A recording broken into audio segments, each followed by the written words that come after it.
So yes, hello dear student. I am Pooja. Welcome to Commerce Mind YouTube channel.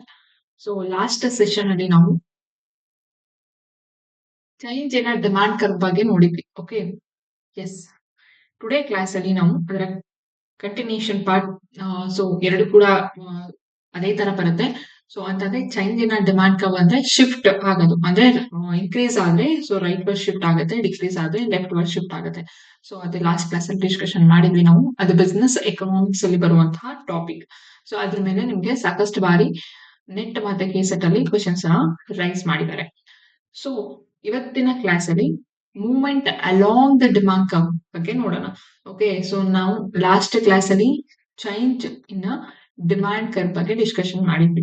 So ಅಲ್ಲಿ ಎಲ್ಲ ಅಂದ್ರೆ demand factors ಎಲ್ಲ changes ಆಗುತ್ತೆ, but price ಮಾತ್ರ constant ಆಗಿರುತ್ತೆ ಅಂತ ಹೇಳಿದ್ವಿ. ಓಕೆ, ಸೊ ಪ್ರೈಸ್ ಮಾತ್ರ ಚೇಂಜ್ ಆಗಲ್ಲ ಅಂತ. But movement along demand curve ಅಂತ ಬಂದಾಗ ನಿಮ್ಗೆ ಸೊ ಪ್ರೈಸಸ್ ಚೇಂಜಸ್ ಆಗುತ್ತೆ. ಸೊ ಬೇರೆ ಎಲ್ಲಾ ಡಿಮಾಂಡ್ ಫ್ಯಾಕ್ಟರ್ಸ್ ಮಾತ್ರ ಕಾನ್ಸ್ಟೆಂಟ್ ಆಗಿರುತ್ತೆ. ಎರಡೇ ಡಿಫ್ರೆನ್ಸ್. ಸೊ ಮತ್ತೆ ಇನ್ನೊಂದು ಮೇಜರ್ ಡಿಫ್ರೆನ್ಸ್ ಏನು ಅಂತಂದ್ರೆ ಅಲ್ಲಿ entire new curve, demand curve ಏನಾಗುತ್ತೆ, ಎಂಟೈರ್ ನ್ಯೂ ಆಗಿ ಬರುತ್ತೆ. ಸೊ ಇಲ್ಲಿ ಚೇಂಜಸ್ ಇನ್ ಡಿಮಾಂಡ್ ಕರ್ವ್ ಅಲ್ಲಿ. ಓಕೆ, ಸೊ ನಿಮ್ಗೆ ಯಾವ ತರ ಬರ್ತಾ ಇತ್ತು ಅಲ್ಲಿ ಡಿಮಾಂಡ್ ಕರ್ವ್ ಅಂತ ಬಂದಾಗ, ಸೊ ಎಸ್, ಇನ್ಕ್ರೀಸ್ ಆದ್ರೆ ರೈಟ್ ವರ್ಡ್ ಶಿಫ್ಟ್ ಆಗ್ತಾ ಇತ್ತು ಈ ತರ. ಸೊ ಇನ್ ಕೇಸ್ ಅದೇನಾದ್ರು ಡಿಕ್ರೀಸ್ ಆದ್ರೆ ನಿಮ್ಗೆ ಲೆಫ್ಟ್ ವರ್ಡ್ ಶಿಫ್ಟ್ ಆಗ್ತಾ ಇತ್ತು. ಓಕೆ, ಸೊ ಇನ್ಕ್ರೀಸ್ ಆದ್ರೆ ರೈಟ್ ವರ್ಡ್ ಆಗ್ತಾ ಇತ್ತು, ಡಿಕ್ರೀಸ್ ಆದ್ರೆ ಲೆಫ್ಟ್ ವರ್ಡ್ ಶಿಫ್ಟ್ ಆಗ್ತಾ ಇತ್ತು. ಬಟ್ ನಿಮ್ಗೆ movement along with demand curve ಅಂತ ಬಂದಾಗ ಸೊ ಅದೇನಾಗಿರುತ್ತೆ, ಸೇಮ್ ಅದೇ ಎಕ್ಸಾಕ್ಟ್ ಡಿಮಾಂಡ್ ಕರ್ವ್ ಇರುತ್ತೆ. ಸೊ ಅಲ್ಲೇ ನಿಮ್ಗೆ ಮೂವ್ಮೆಂಟ್ ಆಗತ್ತೆ. ಅದಕ್ಕೆ ಅದನ್ನ movement along with the same demand curve ಅಂತ ಕರೆಯುವಂಥದ್ದು. ಸೊ ಅಲ್ಲಿ ನಿಮ್ಗೆ ಇನ್ಕ್ರೀಸ್ ಆದ್ರೆ ಕಾಂಟ್ರಾಕ್ಷನ್ ಆಗುತ್ತೆ. ಸೊ ಡಿಕ್ರೀಸ್ ಆದ್ರೆ ಡಿಕ್ರೀಸ್ ಆದ್ರೆ ಕಾಂಟ್ರಾಕ್ಷನ್ ಆಗುತ್ತೆ. ಸೊ ಪ್ರೈಸ್ ಏನಾದ್ರೂ ಇನ್ಕ್ರೀಸ್ ಆದ್ರೆ ನಿಮ್ಗೆ ಕಾಂಟ್ರಾಕ್ಷನ್ ಆಗುತ್ತೆ, ಪ್ರೈಸ್ ಡಿಕ್ರೀಸ್ ಆದ್ರೆ ಸೊ ಅದು ಡೌನ್ವರ್ಡ್ ಶಿಫ್ಟ್ ಬರುತ್ತೆ. ಸೊ ಅಂತಂದ್ರೆ ಡೌನ್ವರ್ಡ್ ಸ್ಲೋಪ್ ಬರುತ್ತೆ, ಎಕ್ಸ್ಟೆನ್ಷನ್ ಆಗುತ್ತೆ. Okay, yes. ಸೊ ಈಗ ಡೀಟೇಲ್ ಆಗಿ ಡಿಸ್ಕಷನ್ಸ್ ಮಾತಾಡೋಣ. ಎಸ್, ಸಿ ಎಸ್, ಅಲ್ಲಿ ಏನ್ ಹೇಳ್ತಾ ಇದಾರೆ ಅಂದ್ರೆ movement along the demand curve ಅಂತಂದ್ರೆ is refers to the change in a quantity demanded. Okay, so of a commodity due to change in its own price. So while other factors remain constant like income, taste, price of related goods. Price of related goods ಅಂದ್ರೆ ನಿಮಗೆ substitute goods, complementary goods. So ಮತ್ತೆ ನಿಮ್ಮ advertisement ಎಲ್ಲ ಕೂಡ other factors ಎಲ್ಲ constant ಆಗಿರುತ್ತೆ. But so ನಿಮ್ಮ quantity of demand ಮಾತ್ರ, ಒಂದು ಕಮಾಡಿಟಿಗೆ ಇರುವಂತಹ ಕ್ವಾಂಟಿಟಿ ಆಫ್ ಡಿಮ್ಯಾಂಡ್ ಮಾತ್ರ ಚೇಂಜ್ ಆಗುತ್ತೆ. ಯಾಕೆ ಅಂತಂದ್ರೆ ಅದ್ರ ಪ್ರೈಸಸ್ ಚೇಂಜ್ ಆಗೋದ್ರಿಂದ. ಕ್ಲಿಯರಾ? ಸೊ ನೀವು ಚೇಂಜ್ ಇನ್ ಡಿಮ್ಯಾಂಡ್ ಕರ್ವ್ ಏನ್ ನೋಡಿದ್ರಿ, ಸೊ ಪ್ರೈಸ್ ಕಾನ್ಸ್ಟೆಂಟ್ ಆಗಿರುತ್ತೆ, ಬೇರೆ ಎಲ್ಲಾ ಡಿಮ್ಯಾಂಡ್ ಫ್ಯಾಕ್ಟರ್ಸ್ ಫ್ಲಕ್ಚುಯೇಟ್ ಆಗುತ್ತೆ ಅಂತ ನೋಡಿದ್ವಿ. ಓಕೆ, ಅದಕ್ಕೆ ನಿಮ್ಗೆ ರೈಟ್ ವರ್ಡ್ ಶಿಫ್ಟ್ ಮತ್ತೆ left word shift demand curve ಹೊಸದಾಗಿ ಫಾರ್ಮ್ ಆಗಿತ್ತು. But movement along the demand curve ಅಂತ ಬಂದಾಗ ಸೇಮ್ ಡಿಮ್ಯಾಂಡ್ ಕರ್ವ್, ಅದಕ್ಕೆ ಅದನ್ನ movement along the same demand curve ಅಂತ ಕರೆಯುವಂಥದ್ದು. ಅಲ್ಲೇ ನಿಮ್ಗೆ ಕಾಂಟ್ರಾಕ್ಷನ್ ಮತ್ತೆ ಎಕ್ಸ್ಪಾನ್ಷನ್ ಬಗ್ಗೆ ಹೇಳ್ತಾರೆ. ಕ್ಲಿಯರ್? ಸೊ ಎಸ್, ಅಲ್ಲಿ ನಿಮ್ಗೆ ಪ್ರೈಸ್ ಚೇಂಜಸ್ ಆಗುತ್ತೆ, ಅದಕ್ಕೆ ನಿಮ್ಮ quantity demand of product change ಆಗುತ್ತೆ. ಬೇರೆ ಎಲ್ಲಾ ಫ್ಯಾಕ್ಟರ್ಸ್ ಕೂಡ ಕಾನ್ಸ್ಟೆಂಟ್ ಆಗಿ ಇರುತ್ತೆ. So in this case the demand curve does not shift. Okay, the consumer only moves upward or downward on the same demand. ಇಲ್ಲಿ ಯಾವುದೇ ಒಂದು ಶಿಫ್ಟ್ ಆಗಲ್ಲ. ಶಿಫ್ಟ್ ಅಂದ್ರೆ ಕಂಪ್ಲೀಟ್ ಆಗಿ ಈ ತರ ರೈಟ್ ವರ್ಡ್ ಶಿಫ್ಟ್ ಆಗೋದಾಗ್ಲಿ ಅಥವಾ ಈ ತರ ಲೆಫ್ಟ್ ವರ್ಡ್ ಶಿಫ್ಟ್ ಆಗೋದಾಗ್ಲಿ ಇರಲ್ಲ. ಓಕೆ, ಸೊ ಯಾಕೆ ಅಂತಂದ್ರೆ ಕನ್ಸ್ಯೂಮರ್ ಅಲ್ಲಿ ಜಸ್ಟ್ ಮೂವ್ ಆಗ್ತಾರೆ ಅಪ್ವರ್ಡ್ ಮತ್ತೆ downward shift. Clear? So on the same demand curve. So yes, using the same demand curve shown in your diagram, so the movement happens only because of a change in the prices, while other factor remains what? Constant. So ಬೇರೆ ಎಲ್ಲ factors ಕೂಡ constant ಆಗಿ ಇರುತ್ತೆ. Yes, see this diagram. So price 55 rupees ಇತ್ತು. Sorry, price ನಿಮಗೆ 10 rupees ಇತ್ತು. So ಅವಾಗ quantity of demand 55 ಇತ್ತು. ಕ್ಲಿಯರ್? ಸೊ ಯಾವಾಗ ನಿಮ್ಗೆ ಪ್ರೈಸ್ 10 ರೂಪೀಸ್ ಇಂದ 12 ರೂಪೀಸ್ಗೆ ಇನ್ಕ್ರೀಸ್ ಆಗಿದೆ, ಸೊ ಅವಾಗ ನಿಮ್ಮ ಡಿಮ್ಯಾಂಡ್ ಏನಾಗುತ್ತೆ, ಕಾಂಟ್ರಾಕ್ಷನ್ ಆಗುತ್ತೆ. ಸೊ ಯಾವಾಗ ನಿಮ್ಮ ಪ್ರೈಸ್ 10 ರೂಪೀಸ್ ಇಂದ 7 ರೂಪೀಸ್ಗೆ ಡಿಕ್ರೀಸ್ ಆಗುತ್ತೆ, ಅವಾಗ ನಿಮ್ಮ ಡಿಮ್ಯಾಂಡ್ ಏನಾಗುತ್ತೆ, ಎಕ್ಸ್ಟ್ಯಾನ್ಷನ್ ಆಗುತ್ತೆ. ಪ್ರೈಸ್ ಕಡಿಮೆ ಆದ್ರೆ ಸೊ ಡಿಮ್ಯಾಂಡ್ ಏನಾಗ್ತಾ ಇದೆ ನೋಡಿ, ಎಕ್ಸ್ಟೆನ್ಷನ್ 10 ಇಂದ 7 ಬಂದಾಗ ಎಕ್ಸ್ಟೆನ್ಷನ್ ಆಗುತ್ತೆ. ಸೊ 10 ಇಂದ 12 ಹೋದಾಗ ಸೊ ಪ್ರೈಸ್ ಇನ್ಕ್ರೀಸ್ ಆದಾಗ ನಿಮ್ಮ ಡಿಮ್ಯಾಂಡ್ ಕಾಂಟ್ರಾಕ್ಷನ್ ಆಗುತ್ತೆ. ಕ್ಲಿಯರಾ? ಸೊ ಇದು ನಿಮ್ಮ ಡಯಾಗ್ರಾಮ್ ಬಗ್ಗೆ. ಎಸ್, ನಿಮ್ಗೆ ವೈ ಆಕ್ಸಿಸ್ ಅಲ್ಲಿ ಪ್ರೈಸ್ ಕೊಟ್ಟಿದ್ದಾರೆ, ಎಕ್ಸ್ ಆಕ್ಸಿಸ್ ಅಲ್ಲಿ ಕ್ವಾಂಟಿಟಿ ಡಿಮ್ಯಾಂಡ್ ಕೊಟ್ಟಿದ್ದಾರೆ. D means same demand curve throughout, no shift, ಅಲ್ಲಿ ಯಾವುದೇ ಶಿಫ್ಟ್ ಆಗಲ್ಲ. ಕ್ಲಿಯರಾ? ಸೊ ನೆಕ್ಸ್ಟ್ ನಿಮ್ಗೆ ಕಾಂಟ್ರಾಕ್ಷನ್ ಆಫ್ ಡಿಮ್ಯಾಂಡ್ ಕರ್ವ್ ಬಗ್ಗೆ ಹೇಳ್ತೀನಿ. ಸೊ ಅದು ಅಪ್ವರ್ಡ್ ಮೂವ್ಮೆಂಟ್ ಆಗುತ್ತೆ. ಸೊ ನೋಡಿದೀರಾ ನೀವು, ನಿಮ್ಮ ಡಿಮ್ಯಾಂಡ್ ಕರ್ವ್ ಈ ತರ ಇರುತ್ತೆ ಅಂತಂದ್ರೆ ಸೊ ಅಪ್ವರ್ಡ್ ಮೂವ್ಮೆಂಟ್ ಆಗುತ್ತೆ. ಓಕೆ, ಸೊ ಯಾಕೆ ಅಪ್ವರ್ಡ್ ಮೂವ್ಮೆಂಟ್ ಆಗುತ್ತೆ? 10 ಇಂದ 12 ಗೆ ನಿಮ್ಮ ಪ್ರೈಸ್ ಏನಾಗಿದೆ, ಇನ್ಕ್ರೀಸ್ ಆಗಿದೆ. ಸೊ ಪ್ರೈಸ್ ಇನ್ಕ್ರೀಸ್ ಆಗೋದ್ರಿಂದ ಅಪ್ವರ್ಡ್ ಮೂವ್ಮೆಂಟ್ ಆಗುತ್ತೆ. This is what contraction. Okay, ನೋಡಿ ಪ್ರೈಸ್ ಇದು ಇನ್ಕ್ರೀಸ್ ಸಿಂಬಲ್. ಸೊ ಇನ್ಕ್ರೀಸ್ ಆಗಿರೋದ್ರಿಂದ ನಿಮ್ಮ ಕ್ವಾಂಟಿಟಿ ಆಫ್ ಡಿಮ್ಯಾಂಡ್ ಏನಾಗಿದೆ, ಡಿಕ್ರೀಸ್ ಆಗಿದೆ. ಕ್ಲಿಯರಾ? Clear? So from this diagram, price increase from 10 to 12 rupees. So quantity demanded decreases from 55 to 40. Movement is upward along the same demand curve. ಅದನ್ನ ನಿಮಗೆ last ಅಲ್ಲಿ ಎಲ್ಲೋ curve ಅಲ್ಲಿ represent ಮಾಡಿ. Clear? S, ನೋಡಿ 55 ಇಂದ ಸೊ ನಿಮ್ಗೆ ಪ್ರೈಸ್ 10 rupees ಇದ್ದಾಗ ನಿಮ್ಮ ಕ್ವಾಂಟಿಟಿ ಆಫ್ ಡಿಮ್ಯಾಂಡ್ ಕರೆಕ್ಟ್ ಆಗಿ 55 rupees ಇತ್ತು. ಸೊ ನಿಮ್ಮ ಪ್ರೈಸ್ 40 rupeesಗೆ ಸಾರಿ, ನಿಮ್ಮ ಪ್ರೈಸ್ 10 rupees ಇದ್ದಾಗ ಕ್ವಾಂಟಿಟಿ ಆಫ್ ಡಿಮ್ಯಾಂಡ್ 55 ಇತ್ತು. ಸೊ ನಿಮ್ಮ ಪ್ರೈಸ್ 12 rupeesಗೆ ಇನ್ಕ್ರೀಸ್ ಆದಾಗ ಸೊ 12 rupeesಗೆ ಇನ್ಕ್ರೀಸ್ ಆದಾಗ ನಿಮ್ಮ ಕ್ವಾಂಟಿಟಿ ಆಫ್ ಡಿಮ್ಯಾಂಡ್ ಏನಾಗುತ್ತೆ, 40 rupees 40ಗೆ ಡಿಕ್ರೀಸ್ ಆಗುತ್ತೆ. Not a 40 rupees is a quantity. Okay, so 40ಗೆ ಡಿಕ್ರೀಸ್ ಆಗುತ್ತೆ. Clear? So this is what contraction of a demand, upward movement on the same demand curve. So ಏನ್ ಹೇಳ್ತಾ ಇದ್ದಾರೆ ಅಂದ್ರೆ, because the price rises consumer buy less. So demand ಏನಾಗುತ್ತೆ, contract ಆಗುತ್ತೆ, contracts ಆಗುತ್ತೆ. So this is called what, contraction along the same demand curve, not a decrease. ಅದನ್ನ decrease increase ಅಂತ leftward shift rightward shift ಅಂತ ಹೇಳಲ್ಲ. So ಅದನ್ನ ಏನಂತ ಕರೀತಾರೆ, contraction along the same demand curve ಅಂತ ಕರೀತಾರೆ. ಅಂದ್ರೆ ಇದೊಂದು ನೀವು ಡಯಾಗ್ರಾಮ್ ನೆನ್ಪಿಟ್ಕೊಂಡ್ರೆ ಸೊ ಡೆಫಿನೆಟ್ ಆಗಿ ನೀವು ಆನ್ಸರ್ ಅನ್ನ ಮಾಡಬಹುದು. ಪ್ರೈಸ್ 10 ಇಂದ 12 ಗೆ ಇನ್ಕ್ರೀಸ್ ಆಗಿರೋದ್ರಿಂದ ನಿಮ್ಮ ಕ್ವಾಂಟಿಟಿ ಆಫ್ ಡಿಮ್ಯಾಂಡ್ ಏನಾಗುತ್ತೆ, 55 ಇಂದ 40ಗೆ ಡಿಕ್ರೀಸ್ ಆಗುತ್ತೆ. That is what contraction. Clear?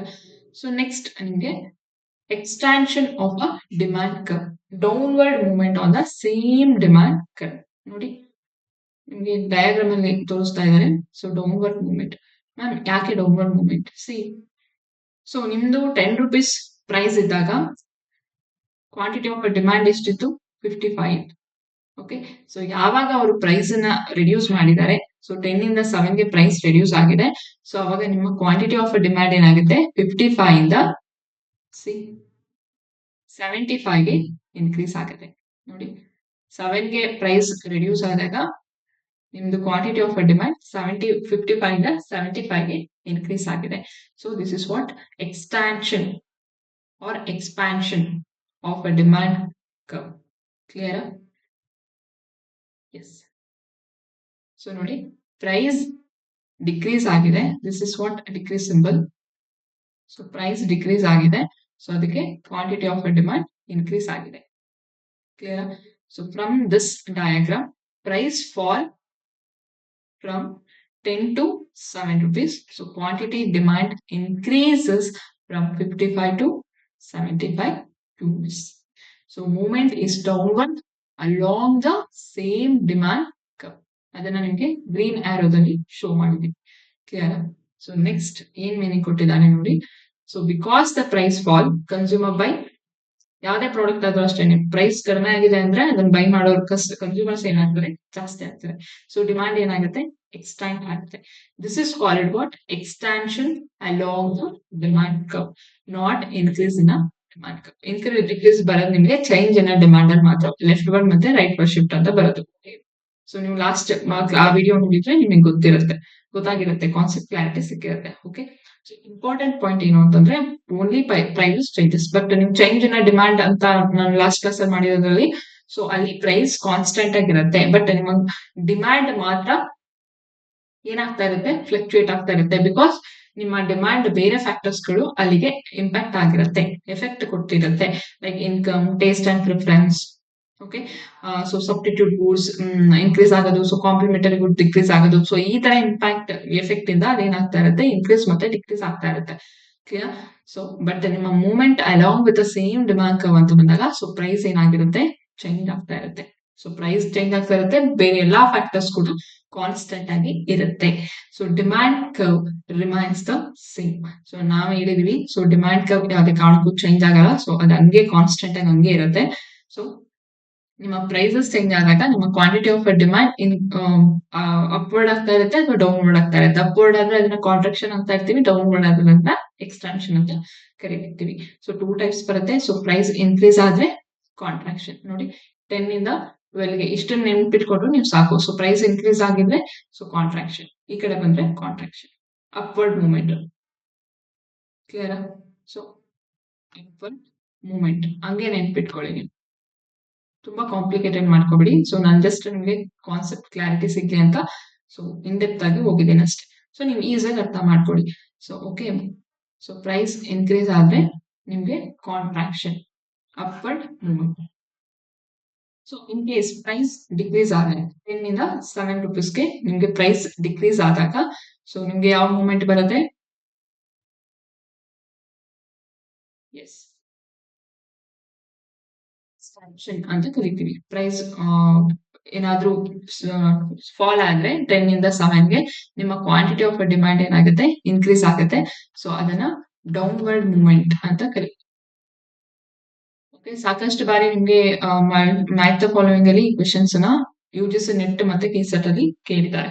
So especially UGC net ಅಲ್ಲಿ ಮಾತ್ರ ಸಾಕಷ್ಟು ಬಾರಿ ನಿಮ್ಗೆ ಮ್ಯಾಚ್ ದ ಫಾಲೋವಿಂಗ್ ಅಲ್ಲಿ change in demand curve and movement along with the same demand curve, ಇದ್ರ ಮೇಲೆ ನಿಮ್ಗೆ ಮ್ಯಾಚ್ ದ ಫಾಲೋವಿಂಗ್ ಅಲ್ಲಿ ಒಂದು 100% ಕ್ವೆಶನ್ ಬಂದೇ ಬರುತ್ತೆ, ಒಂದು ಕ್ವೆಶನ್. ಓಕೆ, ಸೊ ಮತ್ತೆ ಅದರ್ವೈಸ್ ನಿಮ್ಗೆ ಸ್ಟೇಟ್ಮೆಂಟ್ ವೈಸ್ ಬರ್ಬೋದು, ಆ ಸೆಷನ್ ರೀಸನ್ಸ್ ಅನ್ನು ಕೂಡ ಕೇಳ್ಬೋದು. ಬಟ್ ನಿಮ್ಗೆ ಯಾವಾಗ ಕಾನ್ಸೆಪ್ಟ್ ಕ್ಲಾರಿಟಿ ಚೆನ್ನಾಗಿರುತ್ತೆ, ಸೊ ಅವ್ರ ಎಷ್ಟೇ ಕ್ವೆಶನ್ ಡಿಫಿಕಲ್ಟ್ ಮಾಡಿದ್ರು ನಿಮ್ಮ ಆನ್ಸರ್ ಮಾಡಬಹುದು.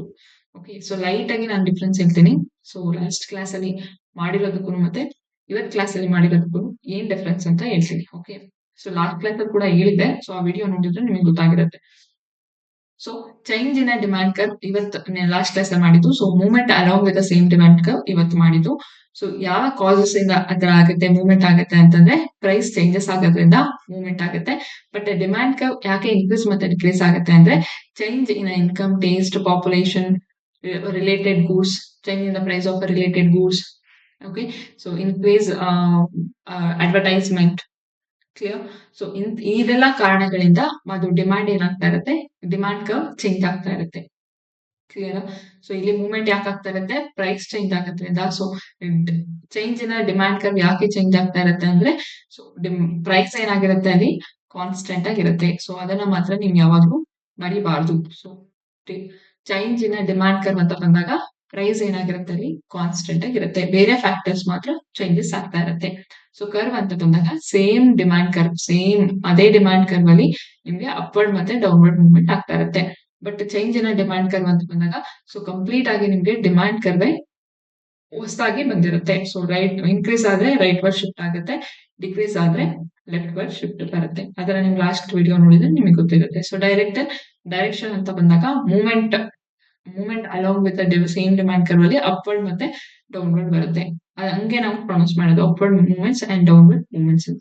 ಬಟ್ ನಿಮಗೆ ಚೇಂಜ್ ಇನ್ ಡಿಮ್ಯಾಂಡ್ ಅಂತ ಬಂದಾಗ ರೈಟ್ ವರ್ಡ್ ಮತ್ತೆ ಲೆಫ್ಟ್ ವರ್ಡ್ ಶಿಫ್ಟ್ ಅಂತ ಕರಿತೀವಿ. ಓಕೆ, ಸೊ ಟರ್ಮ್ ಯೂಸ್ಡ್ ಅಂತ ಬಂದಾಗ ನಾವು ಇದನ್ನ ಏನಂತ ಕರಿತೀವಿ, ಕಾಂಟ್ರಾಕ್ಷನ್ ಅಂತ ಕರಿತೀವಿ. ಸೊ ಪ್ರೈಸ್ ಇನ್ಕ್ರೀಸ್ ಆದ್ರೆ ಅದನ್ನ ಕಾಂಟ್ರಾಕ್ಷನ್. ಸೊ ಪ್ರೈಸ್ ಡಿಕ್ರೀಸ್ ಆಗಿ ಕ್ವಾಂಟಿಟಿ ಡಿಮ್ಯಾಂಡ್ ಇನ್ಕ್ರೀಸ್ ಆದ್ರೆ ಅದನ್ನ ಎಕ್ಸ್ಟಾನ್ಷನ್ ಅಥವಾ ಎಕ್ಸ್ಪಾನ್ಷನ್ ಅಂತ ಕರಿತೀವಿ. ಕ್ಲಿಯರ್? ಸೊ ನಿಮ್ಗೆ ಚೇಂಜ್ ಇನ್ ಡಿಮ್ಯಾಂಡ್ ಅಂತ ಬಂದಿದ್ರೆ ಸೊ ಅಲ್ಲಿ ನಿಮ್ಗೆ ರೈಟ್ ವರ್ಡ್ ಶಿಫ್ಟ್ ಬಂದ್ರೆ ಅದನ್ನ ಇನ್ಕ್ರೀಸ್ ಅಂತ ಕರಿತೀವಿ. ಹ್ಯಾರೋ ಮಾರ್ಕ್ ಈ ತರ ಲೆಫ್ಟ್ ಕಡೆ ಬಂದ್ರೆ ಅದನ್ನ ಲೆಫ್ಟ್ ವರ್ಡ್ ಶಿಫ್ಟ್ ಅಥವಾ ಇನ್ಕ್ರೀಸ್ ಇನ್ ಡಿಮ್ಯಾಂಡ್ ಅಂತ ಕರಿತೀವಿ. Clear? So yes, this is the concept clarity about movement along with the demand. I hope ನಿಮ್ಗೆ ಎಷ್ಟು ಅರ್ಥ ಆಗಿದೆ ಅಂತ ಅನ್ಕೊಂತೀನಿ. ಸೊ ಎಸ್, ಹೀಗೇನೆ ಒಂದೊಂದಾಗಿ ಕಾನ್ಸೆಪ್ಟ್ ನಾನು business economics and statistics, so ಪ್ರತಿಯೊಂದು ಲೀಗಲ್ ಆಸ್ಪೆಕ್ಟ್ಸ್, ಫಿನಾನ್ಸ್, ಸೊ ಪ್ರತಿಯೊಂದು ಸಬ್ಜೆಕ್ಟ್ ಅಲ್ಲೂ ತುಂಬಾ ಯಾವ್ದು ಇಂಪಾರ್ಟೆಂಟ್, ಯಾವ್ದು ರಿಪೀಟೆಡ್ ಕ್ವೆಶನ್ಸ್ ಅನ್ನ ಕೇಳಿದ್ದಾರೆ ಯುಜಿಸಿ ಇಂದ ಮತ್ತೆ ಕೆಸೆಟ್ ಇಂದ ಅಂತ ನೋಡಿ ಸೊ ಅದನ್ನ ಎಕ್ಸ್ಪ್ಲೈನ್ ಮಾಡ್ತಾ ಬರ್ತೀನಿ. ಸೊ ಇದೆಲ್ಲ ನೀವು ಸ್ಕ್ರೀನ್ ಶಾಟ್ ತಗೊಂಡೆಲ್ಲ ಓದ್ಕೊಳಕ್ ಹೋಗ್ಬೇಡಿ. ಸೊ ಎಲ್ಲ ಟೆಲಿಗ್ರಾಮ್ ಅಲ್ಲಿ ಹಾಕಿರ್ತೀನಿ. ಸೊ ಅದನ್ನ ರೆಫರ್ ಮಾಡಿ. So thank you so much. I meet in the next class. So channel subscribe ಮಾಡಿ, ಶೇರ್ ಮಾಡಿ. So thank you so much. I meet in the next class. Bye bye. Take care.